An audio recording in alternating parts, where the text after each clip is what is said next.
Are established set of norms and subsystems that support society's survival. They are the foundation of societal order and the essential components of maintaining the society.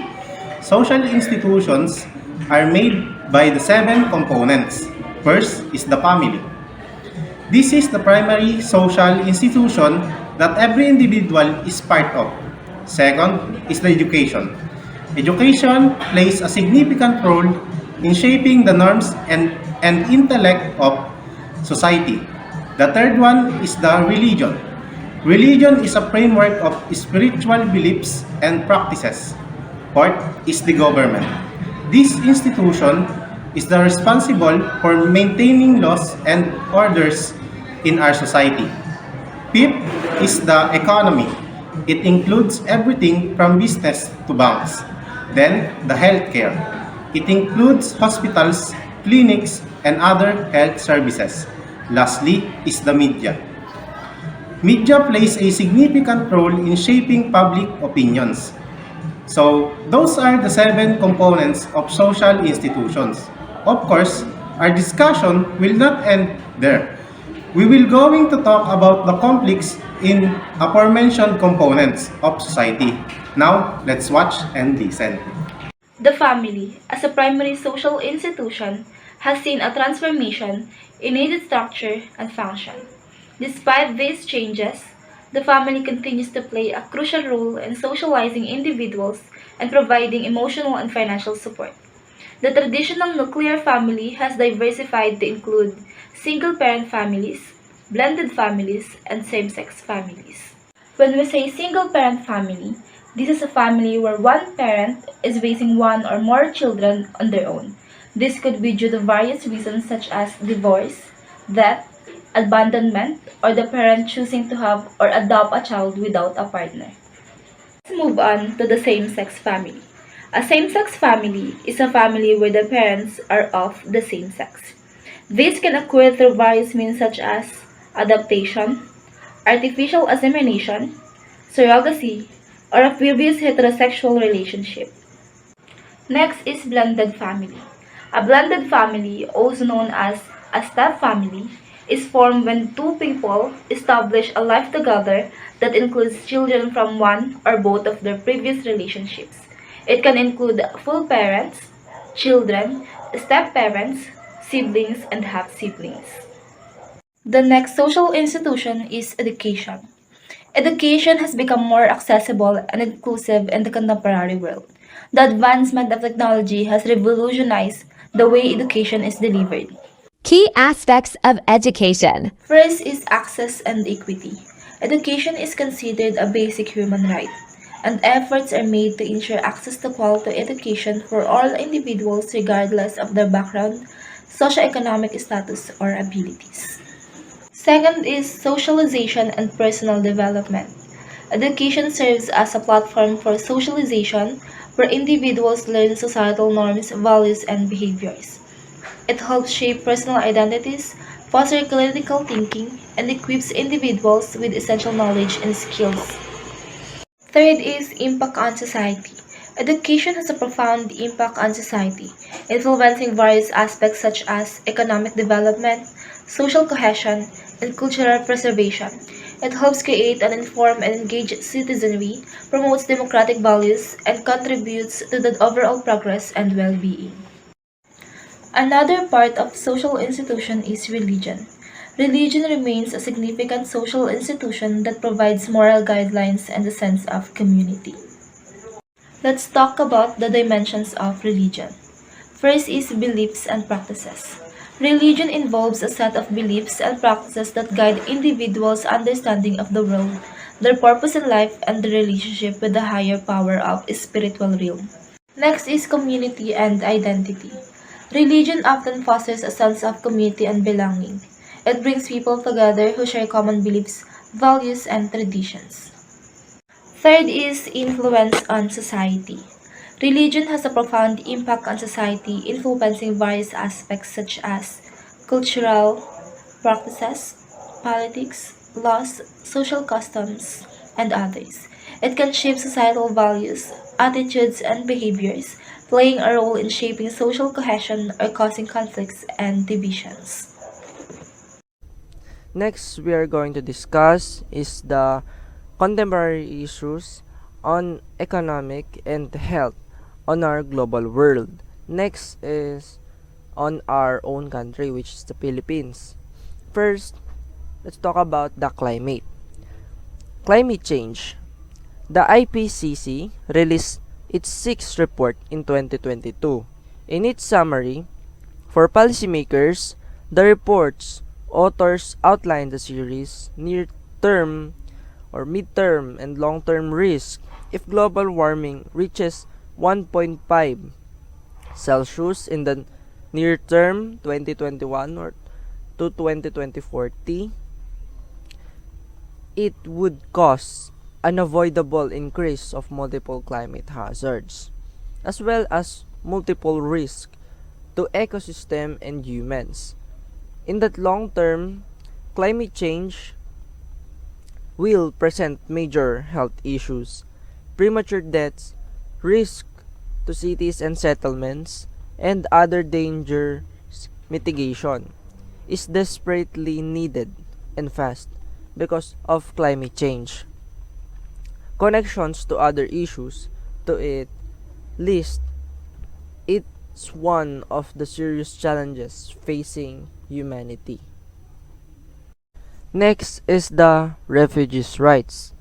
According to UNHRCR, the war in Ukraine sparked the fastest growing refugee crisis since World War II. Almost 6 million as of May 10 of 2022 people have fled the UNCHR Refugees Brief, which compiles the biggest refugee stories, has recently described situation in place like Somalia, where thousands of people were displaced due to severe drought. Between January and mid-April, more than 36,000 refugees from Nigeria, Mali, and Burkina Faso arrived in Niger. These are only a few examples of the refugee crisis with which endangered already marginalized groups like women and children and puts them at an risk of trafficking, violence, and death. Next, next is the future pandemic. COVID-19 taught the world the importance of preparedness. In a Harvard blog, Dr. Tedros Adhanom Ghebreyesus, Director General of the World Health Organization, outlined the lessons the world should take to heart. The first, science has to guide policy. The politicization of the pandemic led to a lot of unnecessary damage. Another lesson is the science must spare the equity or it can actually make inequalities worse.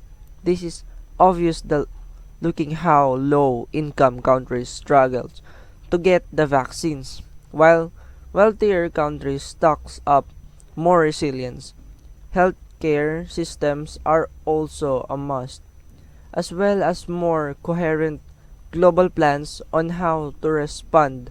The world must also invest in research on contagious disease, zoonotic diseases, and effectiveness of outbreak responses, and more.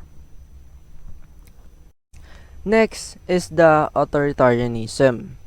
According to Freedom House, global democracy is eroding. That includes countries with long-term democracies. In their 2022 report, the organization reveals that global freedom has been declining for the past 16 years. 60 countries faced declines in the last year. Only 25 saw improvements. Only 20% of the global population lives in free countries. China, Russia, and other authoritarian countries have gained more in the international system, while countries with established democracies like the United States are losing their freedoms. What can be done? Freedom House says success requires a bold, sustained response that establishes support for democracy and countering authoritarianism. Government and citizen engage and stand for democracy. Next is the contemporary issues on economics in the Philippines. First is unemployment. Unemployment rate in the Philippines averaged 8.18% from 1986 until 2023, reaching an all-time high of 17.60% in June of 2020 and a record low of 4.20% in November of 2022. Inflation, according to the Philippine Statistics Authority or the PSA, inflation in September 2023 decreased to 6.1%, up from 5.3% in August. This brings the year-to-date inflation to 6.6%. Next is the declining strength of peso against dollar.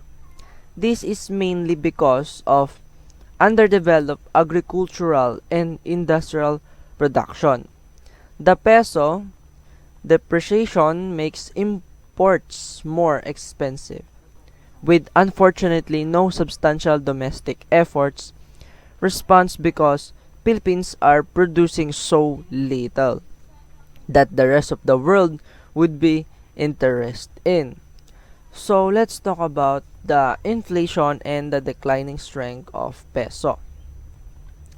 So that is because of some conflicts in other countries like for the Ukraine and Russia that affects us on the production of other goods that delivers in our country. So it affects us on the inflation rate because of the price is going to be high because of the conflicts, and also the gas or the diesel that came from the some countries that produce oils, for example the Palestinian and the Israelites war.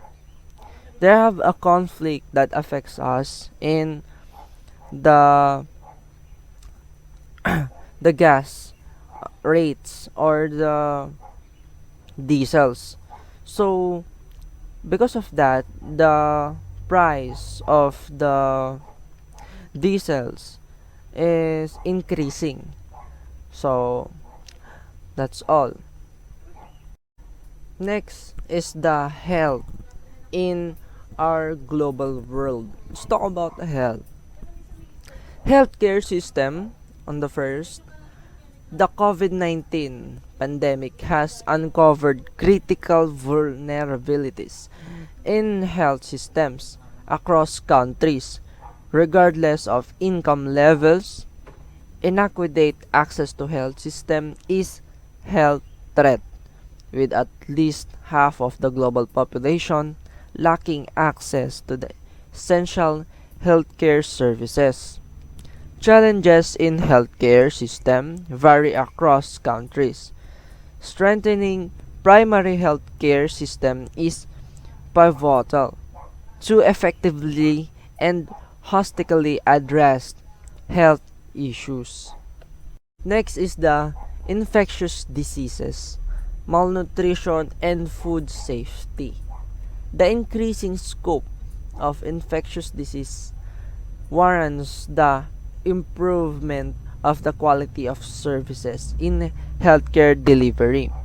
Functional and resilience, primary healthcare can boost health services aimed to preventing infectious diseases, financial assistance to public health, infrastructure, and effort for poverty alleviation are critical for effective measures against infectious diseases and threats. Next is malnutrition. Affects around 29% of the world's population and remains a significant concern among children. Malnutrition has been linked to various socioeconomic factors, including limited access to health foods and a general lack of awareness of health diets. Further, and health diets increasingly affordable as food prices have sharply spiked in the past few years due to some conflicts. In the contemporary world, media plays a crucial role in shaping public opinion, disseminating information, and connecting people globally. So, digital platforms, social media, and streaming services have transformed the way we consume and share content. So, however, challenges like misinformation and privacy concerns have also emerged. The evolving landscape of media continues to impact society, politics, and culture in profound ways. So, napakahalaga ang papel na ginagampanan ng media sa paghubog ng opinyon ng publiko at pag-disseminate or pagpapalaganap ng information at pagkakaroon ng connection ng isang tao sa buong mundo. So, binago ng mga digital platform, social media, and ang paraan natin ng pagbabahagi ng content or information. So, however, nagkakaroon pa din ng nagkakaroon pa rin ng challenges or hamon, katulad na lamang ng maling information at pagdating sa privacy concerns. So, yung pag-usbong ng media is patuloy ito na nakakaapekto sa ating society or lipunan, politika, at kultura. So, next is the government. So, the role of government in the contemporary world includes maintaining law and order, providing public services like education and healthcare, regulating the economy, safeguarding national security, and addressing societal challenges. So, additionally, governments often engage in international affairs, fostering diplomacy and collaborating on global issues. The specific function can vary based on a country's political system and priorities. So, yung role na ginagampanan ng ating government is pag-maintain or pagpapanatili ng batas at kaayusan at pagbibigay ng serbisyong pampubliko tulad ng edukasyon at healthcare or pangangalagang pangkalusugan. Pag-regulate din ng ekonomiya at pag-ingat ng pambansang seguridad at pagtugon sa hamon ng lipunan. So, bukod pa rito, ang pamahalaan ay madalas na nakikibahagi sa pandaigdigang gawain at nakikipagtulungan pagdating sa mga global issues.